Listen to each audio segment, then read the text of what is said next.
Hello and welcome to City Market's Winter Tree ID walk through the forest. My name is Desideraggio. I'm a Vermont Master Naturalist and I have a bachelor's in forestry with a minor in geology. And I'm here to tell you about winter trees as well as the story of Ethan Allen Park. The way we're going to run this is I'm going to go through my slideshow. We're going to talk about the history of the park, both the landscape natural history as well as the human history. And then I'll go around and walk you through some of the trees that I saw when I visited the park in person. I've been studying trees for about 3 or 4 years now, and I just always try and improve on my knowledge and pay attention when I'm out in the woods. So these are not skills that I anticipate a good introduction for you and teaches you some of the basic reasoning that I go through when I'm out in the forest. If you have any questions, feel free to type them into the chat and then we will go over them at the end. Cool. So the underlying bedrock at the base of Ethan Allen Park is called Dunham Dolostone. This rock can be described as limestone. It weathers pinkish gray. It's rich in both calcium and magnesium. It's a very interesting rock that was formed in the Iapetus Ocean, which is a shallow sea.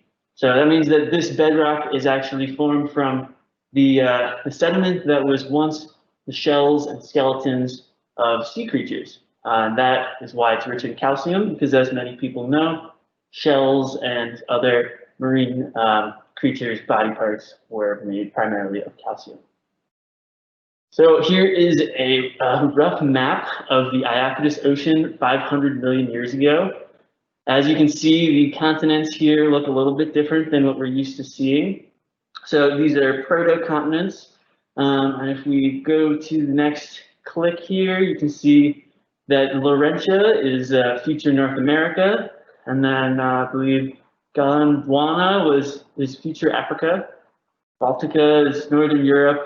And basically, you can see in the middle of these continents is the Iapetus Ocean, and that curvy line with the little triangles on it, that shows the plate boundary. So when there is a convergent boundary on an ocean, one of the plates actually begins to subduct under the next one. And we'll talk more about that in just a second, but it's a key part in how this landscape was formed. So you might wonder, why is there a cliff in the New North End? This is a cool photo that I found on enjoyburlington.com. I'm not exactly sure what the date of this photo is, but if you have been to Ethan Allen Park recently, you might notice that it looks a little bit different. There's a playground where the meadow is, and it's much more developed. I think the parking lot would be in the bottom right-hand corner here, but some things still stay true to today. We can see the hillside that runs north to south, and we can also see the tower itself. So this cliff is one of many north to south ridges in Vermont, and it was created during the mountain building event that created the Green Mountains, and it folded much of the Vermont landscape. So essentially, like I was saying before, there's a convergent boundary.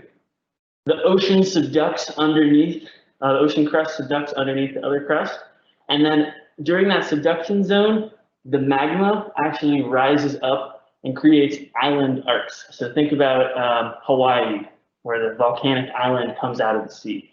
That's what the land that has now become Vermont and New Hampshire originally started out as. So the proto-continent that we saw before, Laurentia, ended roughly where the land that is the eastern edge of New York State is. And over time, as that convergent boundary got closer and those island arcs that were created in the middle of the Iapetus Ocean moved closer to the proto-continent Laurentia, they eventually, very slowly, slammed into it. And this pressure from the east to the west compressed that landscape.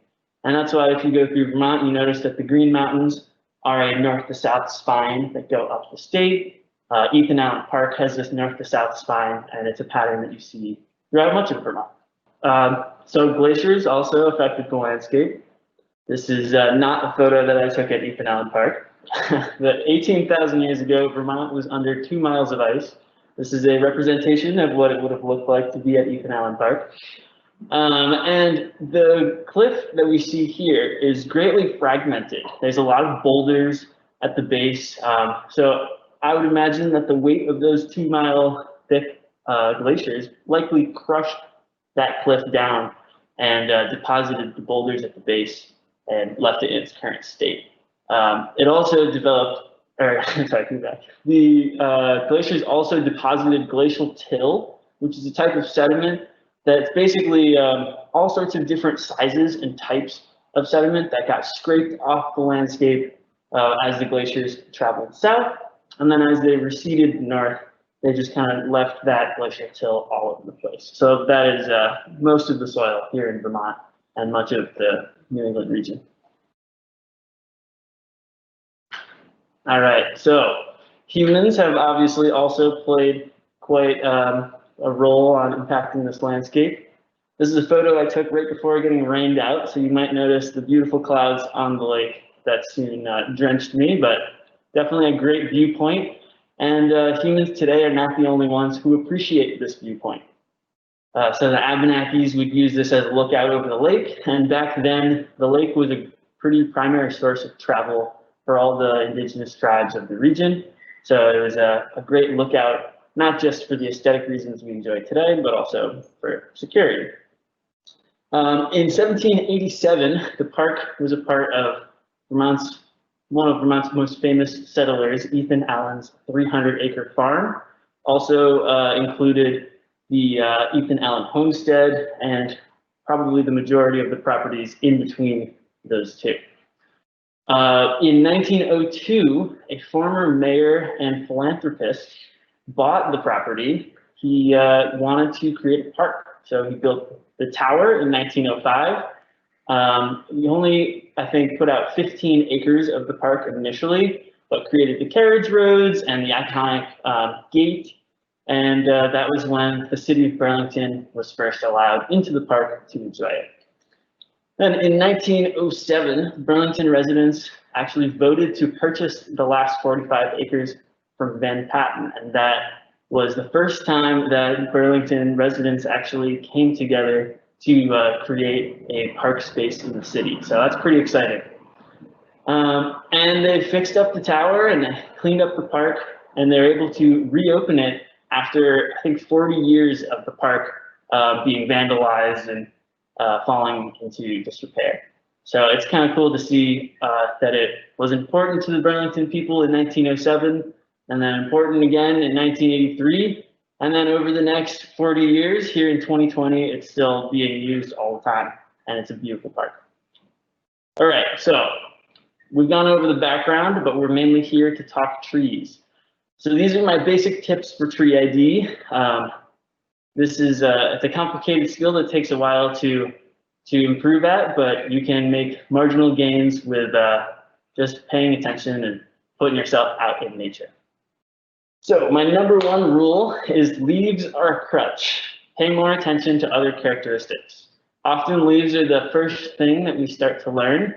Many children can even name up to 10 different leaves, although I guess Vermont children are generally better at this. It seems like we do a good job here. But the leaves are only there for part of the year. You will be able to find them on the ground, but it's a little bit harder to tell which tree they came from. So I really stress paying attention to other characteristics and trying to go out and focus on tree ID in the winter when you don't have those leaves. It'll really make you more observant. So I didn't include this on the slide, but flowers are technically the most indicative of the species. Unfortunately, tree flowers are very ephemeral. They only pop out for a couple weeks in spring. So for the purpose of my basic tips for tree ID, I have outlined buds and twigs as the most indicative tree characteristics for figuring out what the species is. We won't go too much into that just because buds and twigs are really hard to take photos of, especially out in the wild, but I will point out a couple things and give you an idea of how to work through that. Growth form, so the form of the tree, whether it's a big tree, small tree, a tree that reaches out wide, a tree that has large gaps between its branches or fine gaps between its branches. These are really good patterns to pay attention to. They often will take more time. You'll have to see the tree in different ages as well as see it in different locations. Different sites will give it different nutrients and allow it to kind of have a different growth form.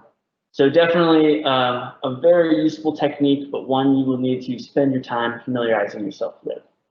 I personally like bark. I think bark can be very variable, but once you familiarize yourself with the bark of a tree, once again, in different locations and in different ages, then when you see the bark, it's almost like looking at the face of an old friend.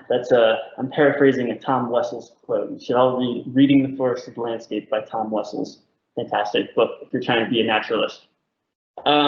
But basically, the most important tip is the more characteristics of a species you can recognize, the more confident you can be in your ID. So if you just look at the growth form and you give it a quick glance, it's probably not going to be as good of an identification as if you get the growth form and the twigs and you notice some characteristics about the bark that you've seen in other examples of the tree. And then this one's not the best way, or not necessarily the most important tip, but I think it can be really helpful. You make up strategies to help you remember characteristics, and I put silly in parentheses, as at least for me, and I think for a lot of other people in the tree ID world, it can be helpful to make up something silly that'll really stick. A lot of times when we're out in nature, we're looking at a very abstract shape or abstract pattern, and it's up to us to try and figure out a way to make that pattern stick in our mind and associate it with that tree. So we'll talk about some more silly strategies pretty soon.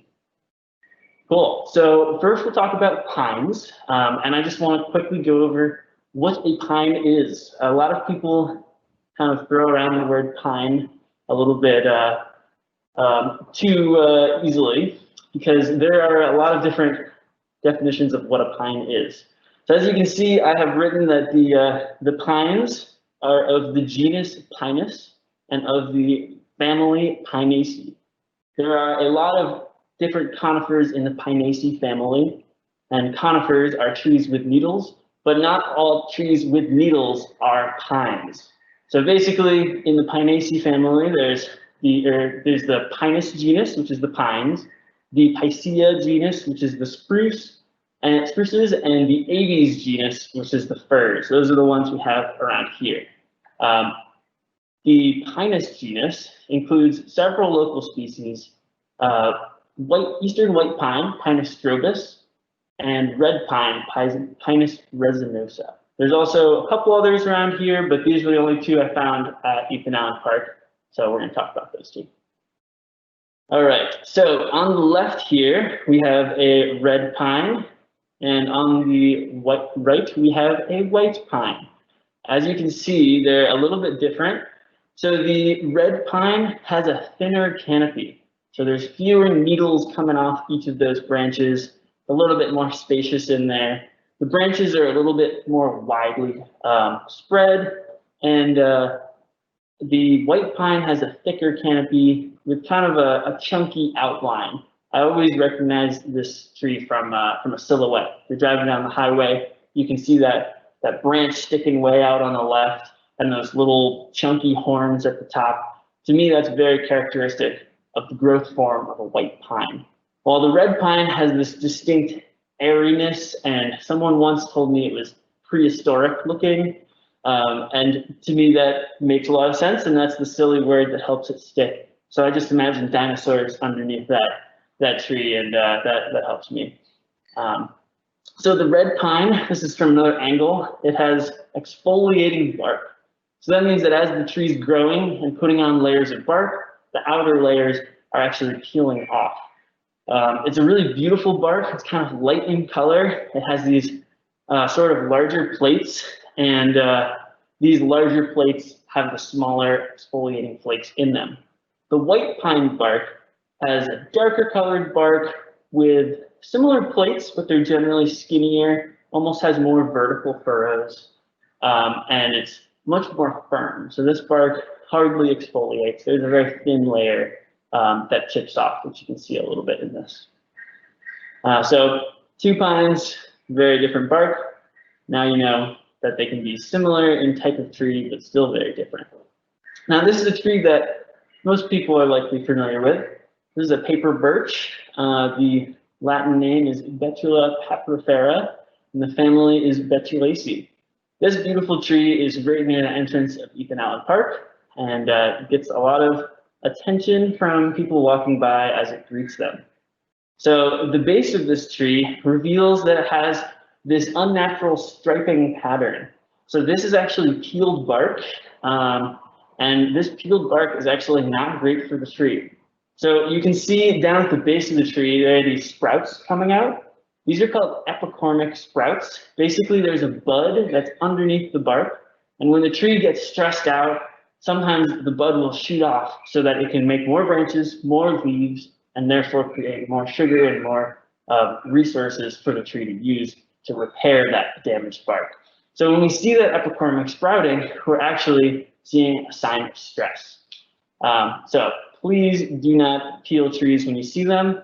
It's known that birch bark is great for crafts and for fire starting, but please only peel birch bark off of trees that are already dead and down. Do not harm living trees. Just to get a little more scientific about that, people need to understand that when they're peeling the bark, they're actually peeling the they're peeling the vascular fluid transport systems for these trees.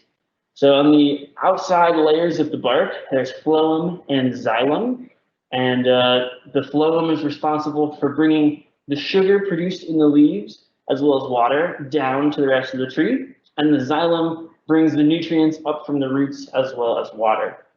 And that's really all in that outer, I mean, for this tree, it looks like 1 inch or 2 of bark. So it's really important that we do not peel trees. So please pass that on to all your tree-loving friends. Cool. All right, so this is a great tree. This is the American basswood. So the Latin name of American basswood is Tilia americana. The family is in the Malvaceae family. This tree is really cool for this site specifically, and also for Vermont. So this is a rich site indicator, which means that it really loves calcium. So when we talk about rich sites in terms of forestry or forest ecosystems, it's generally rich in calcium and then some other nutrients that trees really like and other plants really appreciate for their growth. And some trees will thrive when they have these nutrients, and other trees will just not be there when those nutrients are not available to them.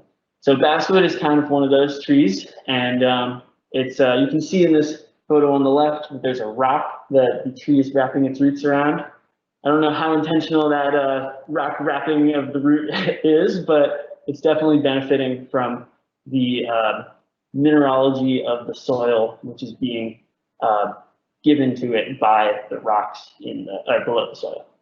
We can also see on this tree that it has vertical furrows of variable lengths. And on the left, you can see some long ones as well as some shorter ones. On the right, the bark's a little harder to see in the photo, but you can see all different sizes.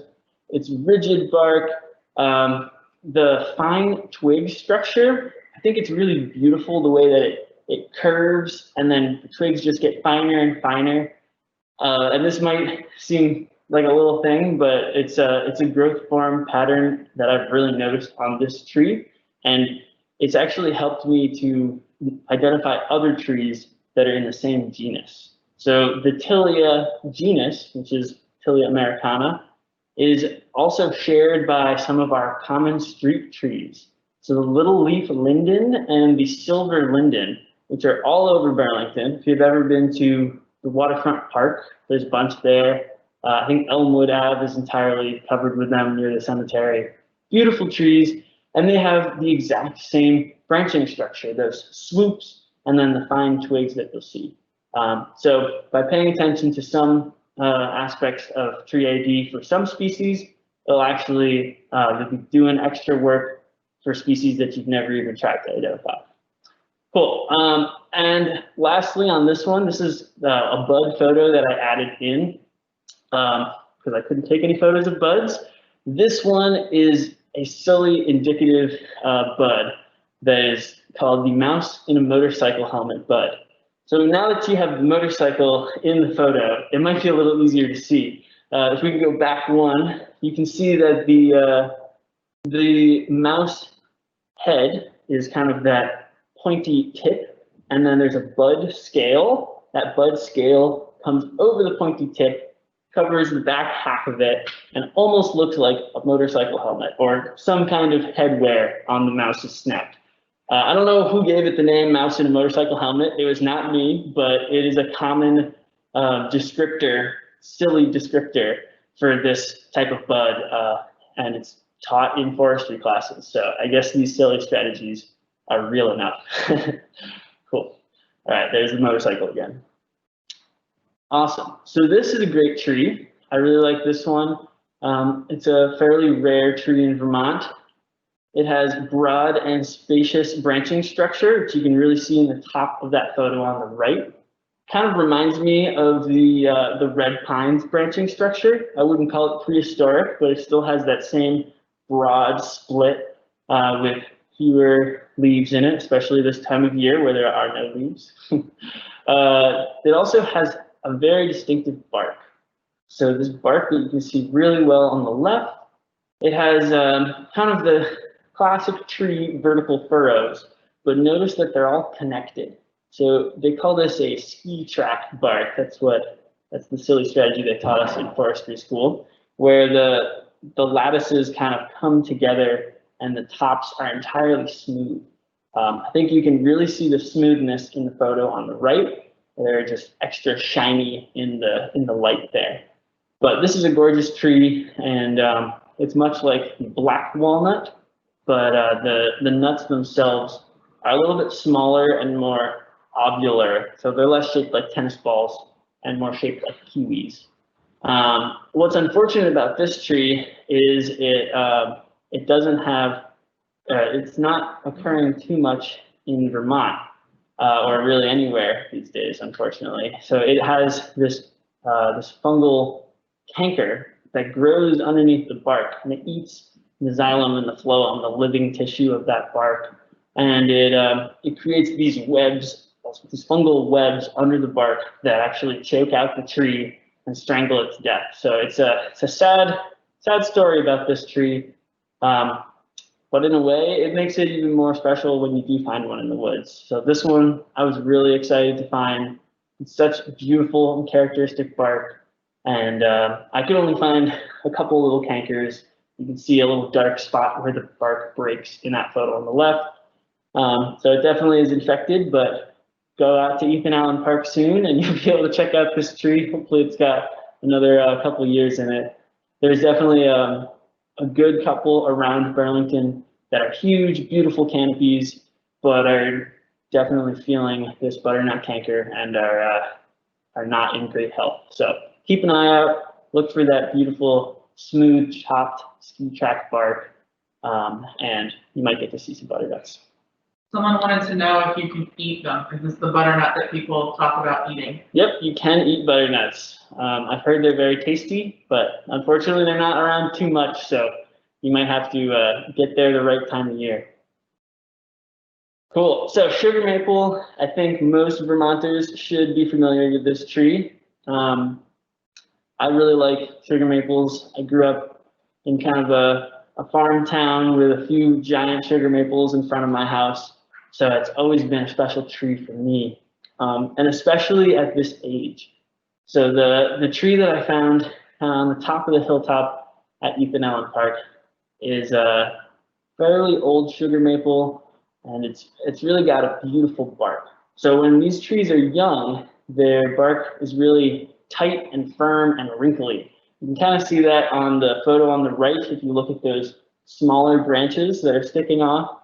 It's a little hard to see. I did try and edit these photos so that you could see the texture of the bark as best as possible, but I apologize for having poor photo quality. But once the tree gets older, you can see that the bark gets less solid and develops these like plates and cracks. And these plates start to peel off from the sides and from the bottom. And I've just always really appreciated that texture and that bark pattern. It's not super characteristic. There's very few traditional vertical furrows. Like when you think of tree bark, you usually think of the vertical furrows, but it's a really beautiful bark nonetheless. And it's a tall canopy tree with a broad crown, very common in Vermont. This is not a rich site indicator tree. However, it is more likely to outcompete other trees if there is the presence of calcium. So you will find sugar maples all throughout Vermont, but in the Champlain Valley, where a lot of our soils are fed calcium from all of our all the bedrocks that were created in the Iapetus Ocean and similar marine settings, those soils are going to be higher in calcium, and you're going to find a higher proportion of sugar maples on that site compared to other species that do not prefer that calcium quite as much. Cool. So this is a quaking aspen. Quaking aspen is a beautiful tree. It's very pale, looks a lot like a birch, but you won't see any peeling. This tree was kind of standing alone on top of the cliff. It seemed like it was doing pretty well. These trees are often found kind of on hillsides. It has these black markings on the bark, which you should be able to see there. And sometimes they're in like little eyebrow shapes. A lot of times they occur right near where a branch has fallen off. I believe you can see one right about in the middle, although it's not the most characteristic. But that's a cool tree to know about and a cool tree to be able to identify fairly easily since it does stand out. And once you look to see if it peels or not, you can differentiate between a birch and an aspen. It can also grow in large clonal patches. So I think this is something that's a really interesting tree fact. Some people probably already know it, but some trees are able to shoot roots out, and then from their roots, new trees come up. And these trees are the same genetic individual as the parent tree, and they all will kind of grow together and share nutrients and resources, and a grove will grow. And these groves are very powerful in terms of tree and forest competition dynamics because they have this shared community of resources, much like City Market has a shared community. And actually, one of the largest organisms in the world is a grove of quaking aspens named Pando out in, I want to say, I forget, out in the west, where there's a lot more of these quaking aspens. And it's over 100 acres wide. So pretty big, cool tree. Unfortunately, this was a standalone tree, and we do not get to see a huge clonal patch. But keep an eye out if you see a bunch of quaking aspen together, or other aspen. There are a few other types here in Vermont that also do this same strategy. It's just a cool thing to be able to notice. All right, so this is musclewood, a tree that I really like. It's a small understory tree. You might think of it as more of a shrub. It has this muscly bark, so it really looks strong and sinewy, and it's unfortunately hard to take photos of this muscly bark, but just imagine what a muscle looks like. Really jacked tree. Next time you're in the forest, if you see it, you will probably know what it is. It is a really beautiful tree, fairly small. The Latin name is Carpinus caroliniana. It's in the birch family, Betulaceae. And yeah, it's just a very fun tree to point out. I think before I knew what it was and knew how to identify it, I saw it and probably just thought it was a weird genetic mutation or some strange thing about nature. And it's cool to be able to find the funkiest thing in the forest and understand what it is and why it looks like that. So similar to musclewood is ironwood.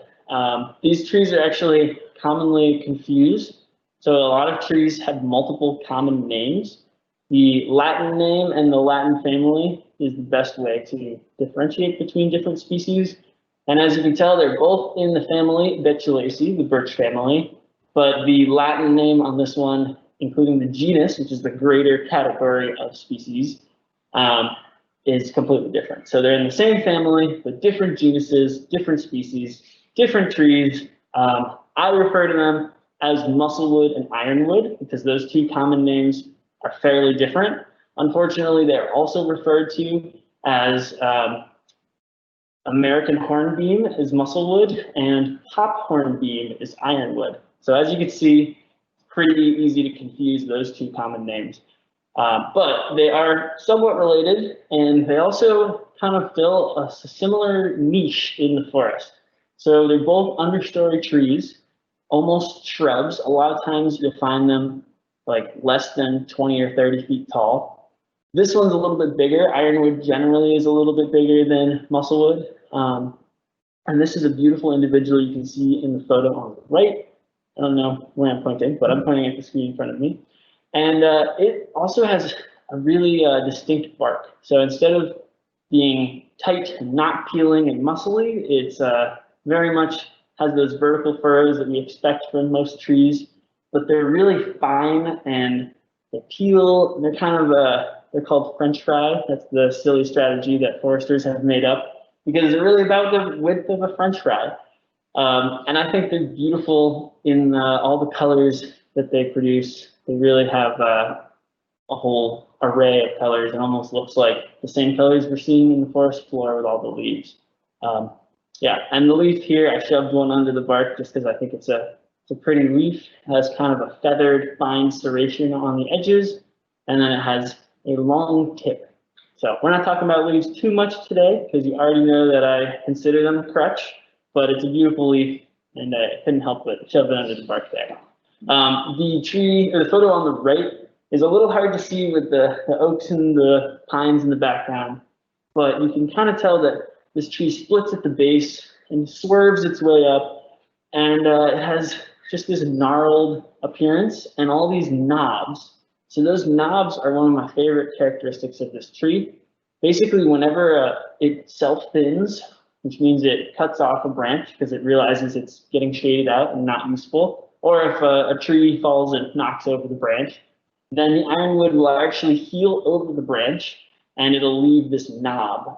And you can see a really good one about halfway in the photo on the left trunk. Yeah, I just think that it's a super cool growth form and pretty characteristic to this species as well.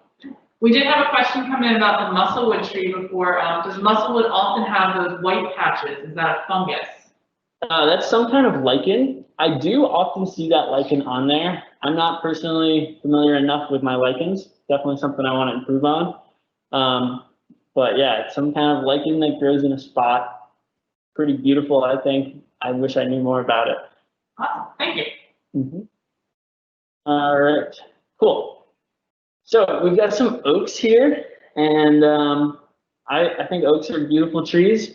We don't have enough of them in Vermont. I'm from Connecticut, and the farther south you go, the more oaks you start finding as it gets warmer. However, we do have these two oaks here in Vermont. So the white oak is Quercus alba, and the northern red oak is Quercus rubra. As you can see from these two photos, they're both tall overstory trees, really beautiful broad canopies. They have slightly different bark, however. So the white oak on the left has shorter, blockier segments of bark. So it's still that same general trend of vertical furrows of bark, but they have more horizontal crosses that kind of segment them into smaller chunks. The red oak, which you can see a little bit better, I think, in the next photo. There we go. The red oak has deeper furrows, and you can almost see that the bark is more rigid. So it's hard to tell in the photo, but on the photo on the left with the white oak, the right to the right of the leaf, you can see that the bark has actually peeled off and flaked off, and it's a lot easier to do that with a white oak bark than with a red oak bark. Beautiful trees. The leaves are also worth pointing out just because in terms of leaf ID, this is almost a gimme. It's a pretty straightforward one. There's a lot of different white oaks and a lot of different red oaks. There's what's called subgenus, and anything in the white oak subgenus, including Quercus alba, will have rounded lobes, which is the tip of the leaf. And anything in the red oak subgenus, such as Quercus rubra, will have pointed tips. really easy leaf ID characteristic. That's why I shared it, even though I don't think leaf ID is the best way to learn trees. But I was here in winter and I was still able to find these leaves right below the trees. So that's pretty convenient. And in case you can't find any leaves on the ground near the trees, oaks actually hold on to their leaves a little bit longer than other trees. It's a pretty cool process of senescence. That's how trees drop their leaves. They pull nutrients in, and then they drop other nutrients down to take the rest of those nutrients back up through their roots as those leaves decompose. However, oaks do it slightly differently, and they actually leave those leaves on for much longer, just because of the process that they use to take those nutrients back into the tree is a little bit different. So very convenient if you still are reliant on leaves for ID, but I hope that my explanation of the bark will also help, and that you'll be able to identify oaks a little bit easier in the future. Cool. So now we'll open it up. If there's any questions that have rolled in, hopefully I can do my best to answer them. Yeah, so we can go ahead and again type those questions into that little Q&A box. It's got the little speech bubbles with the question mark. Thanks so much for the presentation. That was great. But yeah, this is your time to ask the expert. We can go back to some slides if we need to go back and take a look at any slides that you'd like more time on, or we can just ask some questions. And I also really encourage you to get out to Ethan Allen Park in person. It's a great walk. I go there all the time. I know some of these trees that Jean mentioned. It's such a beautiful walk. And if you can go when the tower is open, the volunteer keepers are opening the tower occasionally. So if you can manage to get out there when it's open, it's such a great view from the top. So yeah, go ahead and type those questions into the chat box for me. And I will leave people time to ask questions, but if we don't have any questions, we'll wrap up and say goodbye for now. But we have plenty of time left for questions. And maybe you just want to talk about some other, while people are typing, some other places that you like to go in the Burlington area, some other great walks. I think, especially now that it's getting a little colder and chillier, we need some great excuses to get outside and get some fresh air. So maybe just chat about other places that you like to head out. Absolutely. Yeah, and just to give you a little more context, if you would like to go for the hike, Ethan Allen, I went straight up the main trail, and it's a main paved trail that goes up the hill. You'll see the birch on your left. Please don't peel it. You'll see the pines on your left and right, and then the oaks and your butternut will be on your left. And then you can cut up on one of the more dirt hiking trails that goes up to the tower, and you should see all the other trees that I talk about. So I thought about making a little map that people could go around and like GPS point, but I wasn't quite sure how to do that. Yeah, and definitely if you do go, make sure you get up to the pinnacle as well. Don't just stop at the tower. The pinnacle is beautiful. So keep going up and get all the way up to the top to see that. We did have a couple questions come in. Sure. One just says, excellent presentation. Can't wait till COVID is over and we can actually take a walk with you. So yes, we are in the same boat. We are excited to hopefully, when this is all said and done, organize some actual in-person walks. We were so disappointed that this one had to turn virtual at the last minute, but this was a great option for us. So yeah, we keep an eye out for when it's no longer COVID time and we can all get together and learn some of these trees. Someone wants to know, what was the book you mentioned, the author's name, and the book title that you mentioned at the beginning that you really love? It's Reading the Forested Landscape by Tom Wessels. Just a great book that helped me when I was first trying to pay attention outside. Just helps you kind of identify patterns. A lot of specific examples that'll apply to the Vermont and New England landscape, but there's also just a lot of just the way that he goes about it helped put things in perspective for me and helped me pay more attention. It's really been a skill that I'm always building on. I got the degree in 2019 and I've felt like I had some knowledge, but every single year when I go out and go for hikes around town or out in the woods, I am building on that and noticing more patterns. So it's really, it's a skill that I'll always be working on, and I think it's a great skill for anyone to pick up, just so that we get a little bit closer to nature as a human race. We're a little bit distanced from it. Someone wants to know, can you talk a little bit about the feel or texture of the musclewood trunks? I found them to have a characteristic feeling when you run your hands on them. Yeah, it's like kind of a smooth texture, but not like metal smooth or anything. It's it's like a very fine grained texture. It's hard to compare, but it's cool to grab and run your hands up and down because your fingers kind of fall in those grooves. Yeah, it sounds like whoever asked this question really knows a lot more about the specifics of the texture, but it's a beautiful tree. I always recommend interacting with trees, whether it's, feeling the bark or feeling the leaves. A lot of times when you're doing tree ID or shrub ID, it helps to get a sense for something is a little prickly or a little bit fuzzy. So really just getting out there and getting your hands all over nature, as long as you're not peeling bark. Touching poison ivy. Yeah, no touching poison ivy, you're right. Someone wants to know, is there a reason that oak tree leaves are so persistent on the ground after they fall? I feel like they don't break down as easily. That's a good question. They're kind of that waxy. Yeah, there could be a reason. I personally don't know enough about the decomposition rates of different species of trees, but could be a good research project. So I'll put that out there for anyone. I might take it myself, you never know. Someone wants to know, they're a beginner in all of this. Are there any parks with labeled trees or tree maps available? Oh, there totally are. I'm trying to think. I just went to a park in Essex. And I know that there were Essex Junction, I think it was right by the Parks and Rec building, and beautiful. They have lit up trees and Christmas lights and music and stuff. Fantastic place to go if you want to get outside. And they definitely had some sort of a tree walk. I wasn't paying that much attention, but I knew that it did have that labeled tree sign, and there's definitely got to be other places around here. But yeah. Get out there and bring a tree ID book, and that'll help. I suggest Sibley's Guide. It's a really great tree ID book. Yeah, along that line, Fran posted Branch Out Burlington is a group that does tree walks every spring. It sounds like maybe that'll be on pause unless we're in a safe place, but if you go onto the site, they have brochures of their walks and where to find specific trees. So that's Branch Out Burlington. I'll post that in the chat. Someone just says, fantastic presentation, great job. Someone says, I learned about the Pando Aspen Grove that you mentioned when speaking about clonal patches. It's in Utah, where they are from. And they say, thanks for the presentation. I almost said Utah. Great to know that we have someone watching from Utah of our Vermont event. That's awesome. Fantastic. Someone wants to know, do you have any tips on identifying downed logs or stumps if you don't have the full tree? Yeah, so that's a tricky one. Depending on how long it's been down, it's probably harder to tell. One thing I do is I look for any fragment of bark. And like I said, bark is a tricky one to get a sense for. You definitely have to see the tree in all different ages to really have a sense for what it's going to look like at different sizes.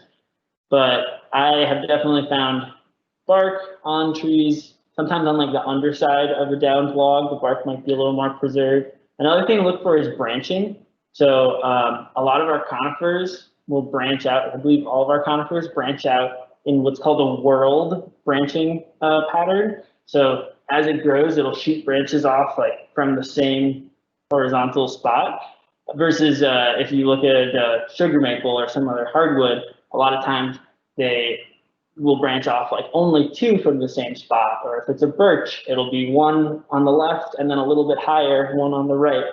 So sometimes I've found a really old log laying on the ground and I've been able to see little fragments of where branches used to be. And if there's, 4 of them coming out of the same location on the tree, I at least know it's a conifer. So you're kind of playing a guessing game and trying your best to narrow it down when you have minimal clues. Someone else asked for the name of the book again. What I'll do is I'll have Jean give me the author and title, and I'll send that out in an email to everybody with the survey for this class so that everybody has that written down. But if you want to say the name and author of the book one more time. Yeah, it's Reading the Forested Landscape by Tom Wessels. Awesome. Someone says, can you give the best critical distinctions between oak and maple leaves? I know you're not a leaf fan, but what are the best ways to sort of differentiate? Yeah, so oak leaves will have more points. So the points are called lobes.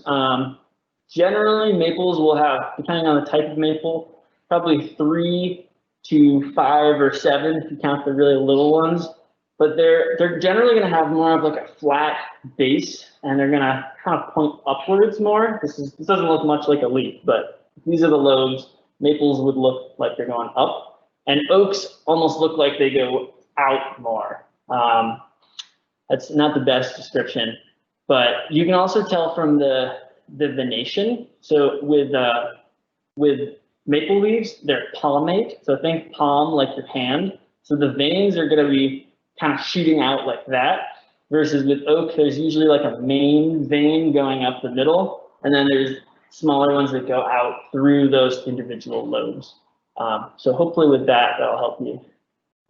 Someone wants to know, what other species of pines do we have in Vermont? And along that line, someone else would like to know, are all the species that you've been talking about indigenous or native? I believe everything that I talked about is native. Yeah, I almost included a couple invasives I found, just as like this is an invasive plant. You should know what it is if you're out in the woods and appreciating things. You should know to not appreciate that one as much. But yeah, every tree that I talked about was native. Other trees, other pines that we have here in Vermont, the pitch pine is another type of red pine. So it's also in the red pine subgenus. Looks pretty similar, but its bark doesn't peel quite as much. And it has kind of a different needle growth form where the needles can actually shoot straight out of the branches. Another type of epicormic sprouting. Very cool, cool texture that it gives a canopy. So the pitch pine is pretty great. In terms of other pines, we have Scots pine and we have Austrian black pine, but those are both not native. They're from Europe. A lot of trees, unfortunately, in Vermont were brought in as we were reforesting the landscape, and at that time, forestry was really big in Europe, so we didn't have a lot of knowledge about our own natural ecosystems that we had kind of destroyed through excessive logging, and a lot of our early plantations were actually Austrian black pine or Scots pine, and now we still have either products of those seed sources mixed into our forests, or on some old farm landscapes, you can go find a plantation of evenly laid out, like Scots pine or something. So yeah, there are other ones out there. For the purpose of this, I just talked about the two that I saw and keep it simple. Yeah. We have someone named Jane in the chat who seems very knowledgeable about her leaves.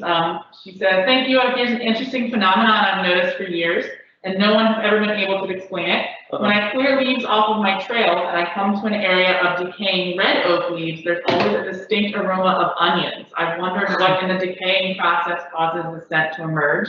And she says it's also very cool how white oak leaves retain their rosy hue long after they've fallen, while red oak quickly become brown. So any ideas on why it smells like onions with oak leaves, or is that just another thing you're going to have to research? Yeah, I think that's awesome how observant you're being. You pay more attention to leaves than I do, it seems like, or at least their decomposition patterns. Yeah, no comment on the color of the white oak leaves. I don't know about that, but that sounds beautiful, the rosiness. In terms of the red oak leaves, this is kind of a stab in the dark, but I know that there are different, I'm forgetting the word, but there's a chemical in it that makes the acorns more bitter. Tannins. And thank you, tannins. And it also affects, like the tannins can seep out if the leaves are all in water, and water will become like red in that area. So maybe the tannins also have a smell. I know that that's one thing that is different about red oak compared to white, is that there are usually more tannins. But like I said, kind of a stab in the dark. Props to you for paying so much attention. Like I said, with any aspect of tree ID, it's really just about getting the mileage in, paying attention, getting out there, and noticing patterns. Yeah, we're getting some great questions coming in. I love that. This is awesome. Is anybody working to save the butternut trees from that canker issue that you've talked about? I'm sure they are. I haven't specifically looked into it. I know that there are lots of programs to save all sorts of different trees.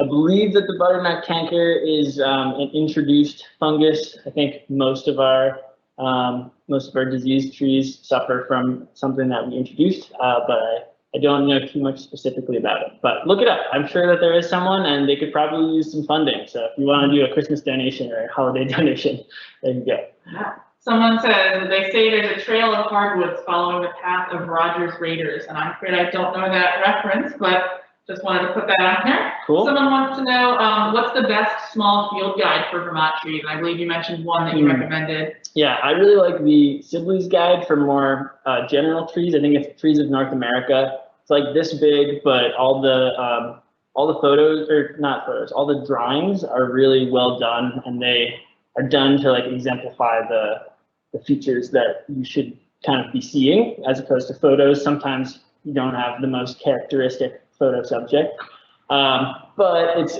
a little bit heavier of a guide. I think that the Vermont Forest Trees of Maine or Forest Trees of Vermont, those are two different books. They have pretty much the same species. I think the Maine one has like 2 more that aren't in Vermont. But those are both books that I've used before, and they're much smaller and very useful. They have a lot of great images and photos. Great. And then somebody else has a question. How many needles per bundle in the white and red pines? Do you have I feel like they're quizzing me. Yeah, this is like a, come on. This is a good one. No, so this actually kind of plays into why they look a little differently in their canopy.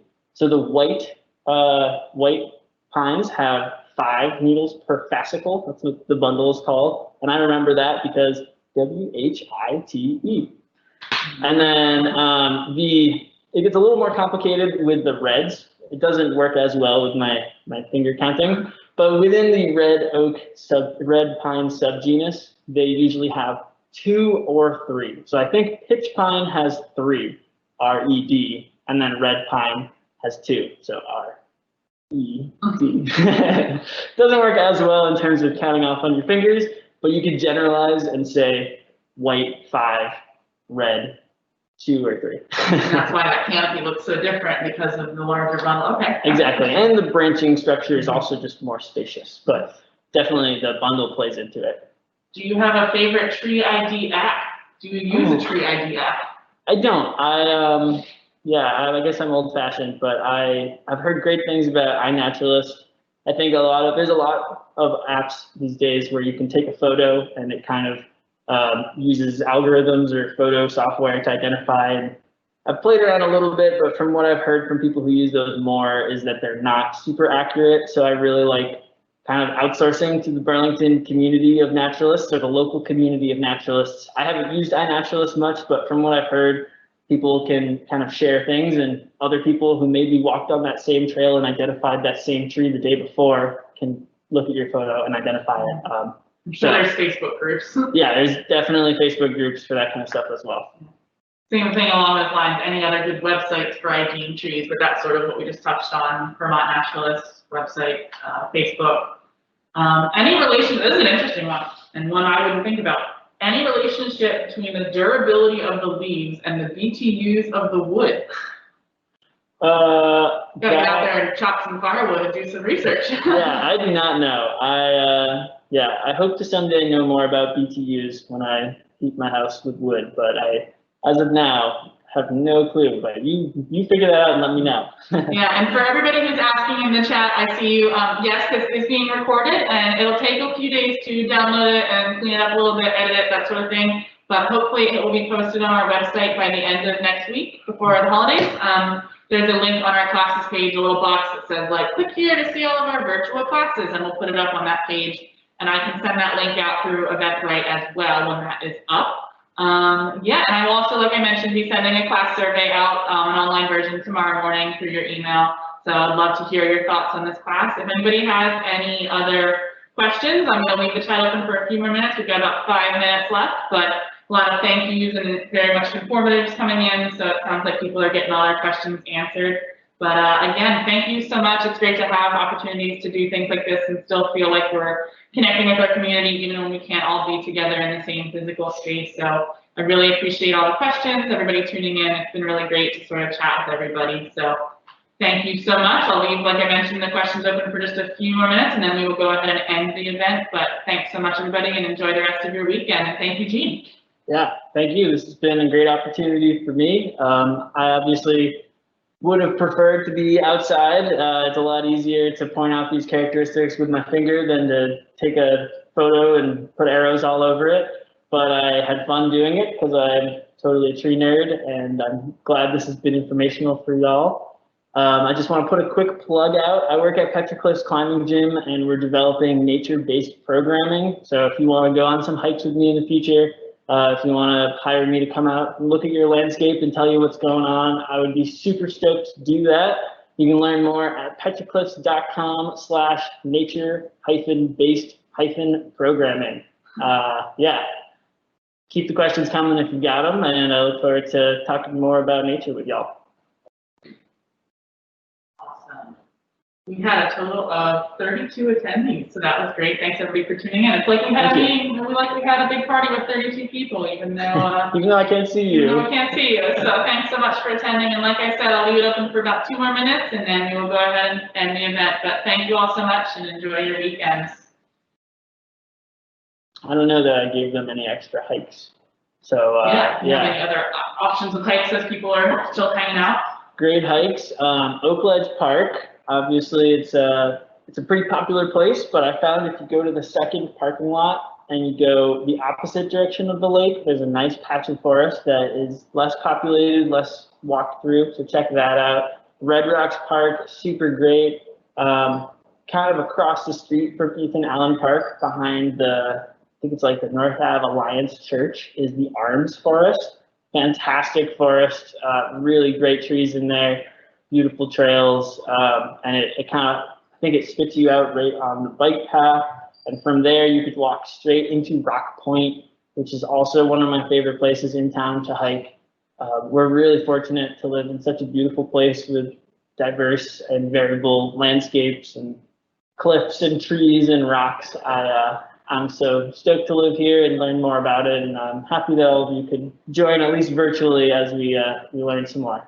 Someone says the Constitution Oak at Oak Ledge is a must-see. Oh yeah, that's really old, 200 something. Yeah. Really good. I love Red Rocks. You can kind of very easily get not scarily lost in Red Rocks, but it's so much bigger than you think it's going to be just from the parking lot and where it's located, and you can just feel like you're out in the middle of nowhere, and then you get up to the cliffs right by the lake, and Red Rocks is very good for the soul, I find. Absolutely.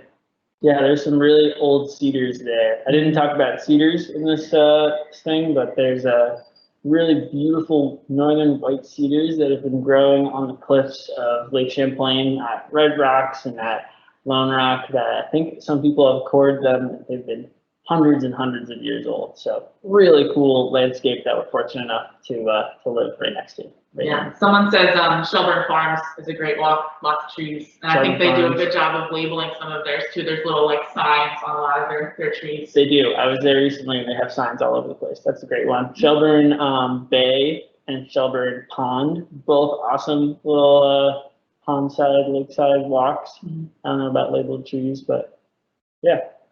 And last one, and then we'll close it down. Are there any good tree advocate nonprofits, i.e. the Arbor Society, or any other ones that you recommend looking into? Yeah, that's a great one. Well, one that's kind of local, we're talking about Butternut, and if there's ways to help with the fight to save Butternut. I know that there is for American Chestnut. You've got right in the UVM forestry building, there's actually someone who works for the American Chestnut Foundation. So they've been trying to breed the Chinese chestnut with the American chestnut to get some resistance. There's also Dutch elm disease. People are working to kind of save the elms through similar breeding techniques. Yeah, there's Branch Out Burlington. I believe you could give them money. Yeah, I know that there's people in at the UVM Hort Farm who make a ton, or they propagate and grow a ton of trees in a nursery. I think that might be in association with Branch Out Burlington. But yeah, anyone local who's putting native species into the forest, definitely keep an eye out and help them out, because unfortunately, because we have this beautiful town here, it has been around for a long time before people knew enough about the impact of invasive species, and that combined with development and climate change is not ideal for our environments that are rapidly changing and undergoing stress. So anything you can do to help out nature, whether it's World Wildlife Fund or anything like that, super great. Awesome. Thanks, everybody. Thanks so much for tuning in, and have a great weekend. I'm going to go ahead and end the event, but we really appreciate your support and your attendance. Have a good one. Thank you.